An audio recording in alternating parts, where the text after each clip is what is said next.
Hello, good morning mga kasandi. Dito na naman tayo ngayon sa ating kusina. At tayo ngayon ay maghahanda na naman para sa isang araw na ating pagluluto. At ito nga ang ating mga ingredients. Ayan, nakikita nyo naman dyan. Simulan ako dito. Para sa ating main ingredient pala, ito ang ating chicken. So siguro ko mga nagit kalating kilo yan. Kaunti lang yan. Medyo hiniwa ko siya na medyo maliliit lang para mas mabilis ma-absorb yung ating mga pampalasang ilalagay dyan sa ating pagluluto. So meron ako dito mga hiniwa-hiwa na. Ayan, meron ako dito carrots. Meron ako dito bell pepper, at meron tayo ditong patatas, ayan, bawang at sibuyas, at siyempre ang ating chicken cube. Meron tayo itong tomato sauce at ang ating tomato paste, at siyempre meron tayo ditong soda na ating gagamitin para sa ating pagluto. Meron tayo ditong green peas at ang ating patis, ayan. So yan po ang ating mga ingredients sa ating pagluto, at samahan niyo ako sa ating pagluto para sabay-sabay tayo magpagluto ng isang masarap na putahe ngayong araw. Tara! Mga kaibigan, para simulan natin ang ating pagluto, dito muna tayo sa ito. So medyo pipiritiwan natin ng konti itong ating patatas at saka yung carrots natin na medyo mag-brown-brown sila. Ayan. So mamaya ng konti, tatanggalin natin dyan at magigisa na tayo ng ating mga panggisa ng ating bawang at sibuyas. So ito na nga, dahil nag-brown-brown yung ating patatas, ay pwede natin itong hangawin dito sa ating pinaglutuan at patayin muna natin ang ating apoy.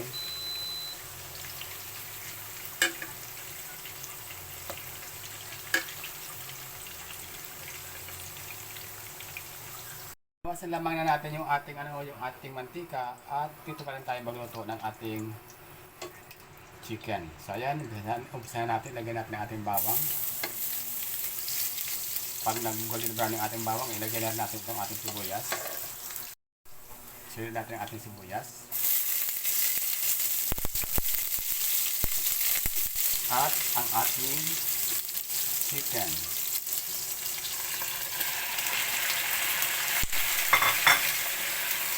So, halo-haloin lang natin muna ito. Hayaan muna natin siya na medyo maprito ng konti itong ating chicken bago natin ilagay yung ating mga susunod pang ingredients.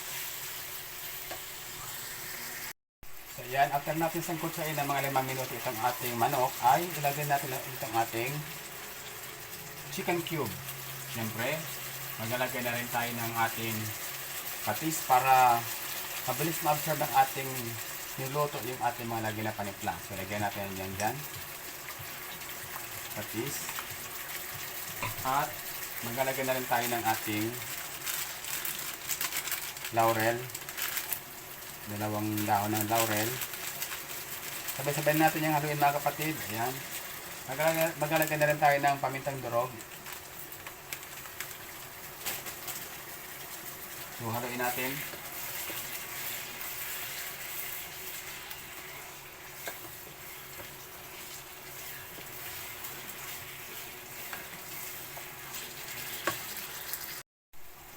Ilalagay na natin ang ating tomato sauce.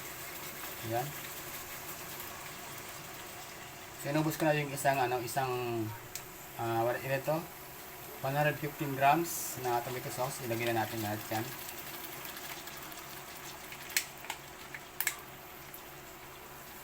At maglalagay na ako ng tomato paste. Ito ay hindi ko ito ubusin, siguro ko mga kalahati lang. Yung ating tomato paste ang ating ilalagay.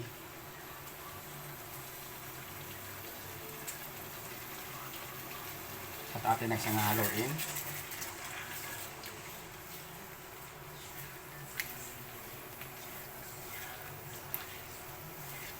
At habang natin siyang haluin ay ilalagay na rin natin itong ating soda. Ibuhusan natin, ibuhos ang sarap. Ayan. Hindi na rin tayo maglalagay ng pampatamis diyan, sapat na 'yon. At siguro kung maglalagay man tayo ng tubig, ay konting-kunti na lamang. So ito lang muna ang ating gagawin, at tatakpan natin siya hanggang sa siya ay maluto yung ating chicken. So ayan, bisitahin natin ang ating niluto at timplahan natin ang tama. Okay na yung kanyang timpla. Siguro ko magkarida ako ng kunting patis.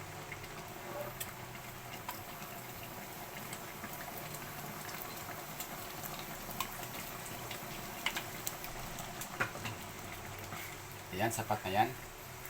At hindi na natin siya tatakpan, hayaan natin siya na kumulo para mag-evaporate na yung kanyang sabaw at mag-subside net ng unti.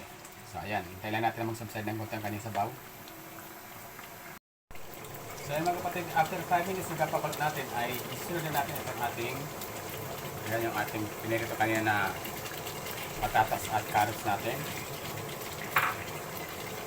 Lalagyan na natin itong ating green peas.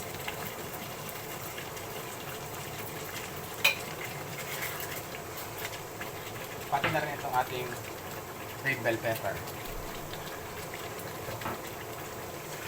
So, hayaan lang natin siyang kumulo siguro ng mga 2 to 3 minutes. Ito na nga mga kasanda ang ating yung luto. Ayan, ready na siya para ating ilagay sa ating pagkainan. So, ayan, kayo ba'y naghanda na rin dyan? Aba, tara na. Kainin na naman ito mga kaibigan. So, patay natin ating apoy. And magkita-kita tayo dun sa aking pagkainan. So, ito mga kasanda ang ating chicken afritada. Ayan, ay napakasarap naman. Napaka-saucy naman ang dating niya, di ba? Ayan, nakakagutom naman tingnan. Oh. Yan ang ating bali yan ating at magiging ulam sa araw na ito. Kaya naman mga kaibigan, baka naman kayo ay gusto niyo ng ganitong lutuin at hindi nyo alam ang gagawin, abay nood na lang sa ating YT at saka tingnan na lang kung ano ating ginawa dyan. Sundan nyo lamang po at siguradong ito po ang anyong kahinatnan. Kaya so, para sa mga marunong magluto dyan, umpisa na natin ang pag-aaral magluto. Kasi nga pala mga kaibigan, dahil tanghali na ako kakain na. At lagi magpapaalam sa inyo mga kaibigan, salamat sa inyong patuloy na pagsubaybay sa aking mga vlogs.